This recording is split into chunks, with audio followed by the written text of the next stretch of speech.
ലിജോ ജോസ് പെല്ലിശ്ശേരി പുതുമുഖങ്ങളെ മാത്രം അണിനിരത്തി ഒരുക്കിയ അങ്കമാലി ഡയറീസ് എന്ന ചിത്രത്തിലൂടെ നായികയായി അരങ്ങേറിയ നടിയാണ് അന്ന രേഷ്മ രാജൻ. ഏറെ വിജയം നേടിയ ചിത്രത്തിലൂടെ അന്നയും ഏറെ ശ്രദ്ധേയയായി. ലിച്ചി എന്നായിരുന്നു അന്ന അവതരിപ്പിച്ച കഥാപാത്രത്തിന്റെ പേര്. അങ്കമാലി ഡയറീസിനു ശേഷം അന്നയുടെ കഥാപാത്രം അത്രയേറെ ശ്രദ്ധിക്കപ്പെട്ടതിനാൽ അന്നയുടെ യഥാർത്ഥ പേരൊക്കെ പ്രേക്ഷകർ മറന്നുപോയി. ആ സിനിമയ്ക്കു ശേഷം യഥാർത്ഥ പേരൊന്നും താരത്തെ ആരും വിളിക്കാറില്ല. എല്ലാവരും ലിച്ചി എന്നാണ് നടിയെ വിളിക്കുന്നത്. അന്നയ്ക്കും ആ പേര് ഇഷ്ടമാണ്. സിനിമയിലേക്ക് കടക്കുന്നതിന് മുൻപ് ആലുവയിലെ രാജഗിരി ആശുപത്രിയിൽ നഴ്സായി ജോലി ചെയ്തിരുന്ന അന്ന ഇതുവരെ 11ഓളം സിനിമകളിൽ അഭിനയിച്ചു കഴിഞ്ഞു. ആദ്യ സിനിമയ്ക്കു ശേഷം അന്ന പിന്നീട് ചെയ്ത സിനിമകൾ ഏറെയും ടോപ്പ് സ്റ്റാറുകൾക്കൊപ്പമായിരുന്നു. മോഹൻലാൽ നായകനായ വെളിപാടിന്റെ പുസ്തകം, ജയറാം നായകനായ ലോനപ്പന്റെ മാമോദീസ, മമ്മൂട്ടി നായകനായ മധുരരാജ, ധ്യാൻ നായകനായ സച്ചിൻ, പൃഥ്വിരാജും ബിജു മേനോനും കേന്ദ്ര കഥാപാത്രങ്ങളായ അയ്യപ്പനും കോശിയും എന്നിവയാണ് അന്ന ചെയ്ത ബിഗ് സ്റ്റാർ സിനിമകൾ.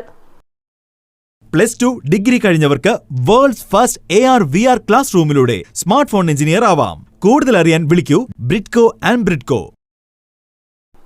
ബിബിൻ ജോർജ് നായകനായ തിരുമാലിയാണ് ഏറ്റവും അവസാനം റിലീസ് ചെയ്ത അന്ന രാജന്റെ സിനിമ. വേറെയും സിനിമകൾ അന്നയുടേതായി അണിയറയിൽ ഒരുങ്ങുന്നുണ്ട്. അഭിനയത്തിൽ മാത്രമല്ല, ഉദ്ഘാടന വേദികളിലും സജീവമാണ് അന്ന രാജൻ.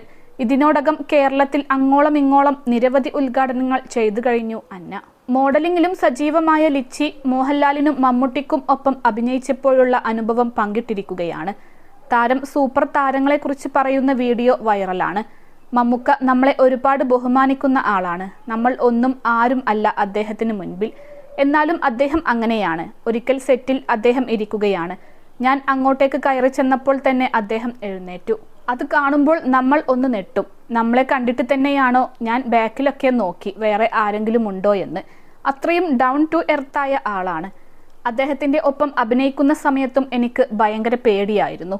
എനിക്ക് ലാലേട്ടൻ്റെ അടുത്തും അത്രയും പേടിയുണ്ടായിരുന്നില്ല. മമ്മൂക്കയുടെ കൂടെ അഭിനയിച്ചു കൊണ്ടിരുന്നപ്പോൾ എൻ്റെ കാലിങ്ങനെ വിറച്ചുകൊണ്ടിരിക്കുകയാണ്. മമ്മൂക്ക വന്നിട്ട് എൻ്റെ കൈ പിടിച്ചിട്ട് അത് ഇങ്ങനെ ചെയ്താൽ മതിയെന്ന് പറഞ്ഞു. സിദ്ദിഖിക്കയും കൂടെയുണ്ടായിരുന്നു. അപ്പോൾ നമ്മൾ റിലാക്സ് ചെയ്യും. ഇന്നസെന്റ് ചേട്ടനും അങ്ങനെ തന്നെയാണ്. വളരെ സീരിയസ് ആയ കാര്യങ്ങളാണെങ്കിലും പറയുന്നത് അത്രയും കോമഡി ആയിരിക്കും.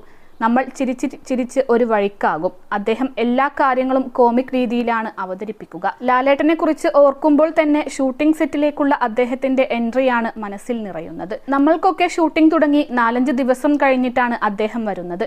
ലാലേട്ടൻ വരുന്നുവെന്ന് ഇങ്ങനെ അറിഞ്ഞപ്പോൾ കാത്തിരിക്കുകയാണ്. ജസ്റ്റ് ജനലിലൂടെ നോക്കുമ്പോൾ ചന്ദനത്തിന്റെ മണമാണ്. ഏതോ ഒരു ഗന്ധർവൻ വരുന്ന ഒരു ഫീലായിരുന്നു അദ്ദേഹം കയറി വന്നപ്പോൾ. നമ്മൾക്ക് വൈകുന്നേരമായിരുന്നു ഷൂട്ട്, നല്ല ടയേർഡും. പക്ഷെ അദ്ദേഹം കയറി വരുമ്പോൾ ഒരു ഭയങ്കര എനർജിയാണ് നമ്മൾക്ക് കിട്ടുക. എല്ലാവരും പറഞ്ഞു കേട്ടിട്ടുണ്ട് ലാലേട്ടൻ കയറി വരുമ്പോൾ ഒരു പോസിറ്റീവ് വൈബാണെന്ന്. അത് സത്യമാണ് എന്നാണ് അന്ന രാജൻ പറയുന്നത്. 21 ലക്ഷത്തോളം സന്തുഷ്ടരായ ഉപഭോക്താക്കളും 2 ലക്ഷത്തോളം തിമിര ശസ്ത്രക്രിയകളും പൂർത്തിയാക്കിയ മലബാറിലെ ഏക കണ്ണാശുപത്രി അൽ സലാമ ഹൈ ഹോസ്പിറ്റൽ റോഡ്, പെരിന്തൽമണ്ണ.